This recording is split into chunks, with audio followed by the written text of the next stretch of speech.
ইসলামপুর আদালত থেকে আসামি নিয়ে যাওয়ার পথে পাঞ্জিপাড়া দুষ্কৃতীদের গুলিতে জখম হলো দুই পুলিশ কর্মী। বুধবার ঘটনাটি ঘটেছে গোয়ালপুকুরের পাঞ্জিপাড়া এলাকায়। জখম দুই পুলিশ কর্মীর নাম নীলকান্ত সরকার ও দেবেন বৈশ্য।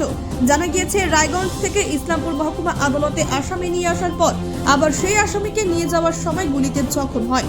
তবে কিভাবে গুলি চলল তা এখনো জানা যায়নি। জখম পুলিশ কর্মীদের উদ্ধার করে ইসলামপুর হাসপাতালে নিয়ে আসা হয়।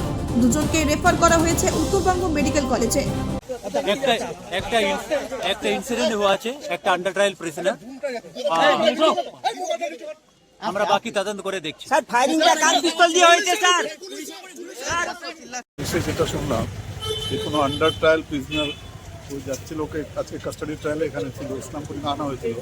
এখান থেকে যখন ওকে নিয়ে যাচ্ছে তখন ওই মাঝ রাস্তায় ও পুলিশকে ফায়ারিং করে পালিয়ে গেছে।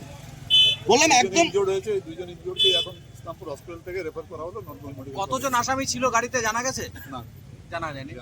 রিভলভারটা কোথা থেকে পেলো সেটা জানা গেছে? সেটাও জানা যায়। কে গুলিটা কে চালালো তাহলে? তো যে পালাইছে সেই চালাবে। আসামি তো চালিয়েছে। ওর কাছে রিভলভারটা কোথা থেকে আসলো?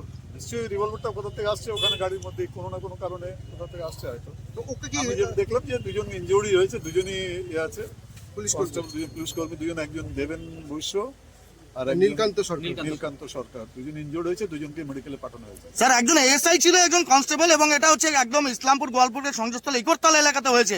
প্রকাশ্য দিকবালকে কি বলবেন আপনারা? ঘটনাটা তদন্ত করলেই সব জানা যাবে গোটা ব্যাপারটা। আমি তো অন ওয়ে রিটার্ন আসছিলাম কানকি থেকে, তখন শুনলাম, শুনে যেটা যতটুকু জানলাম সেটুকু আপনাদেরকে পাস আবার করলাম। ঠিক, থ্যাংক ইউ স্যার।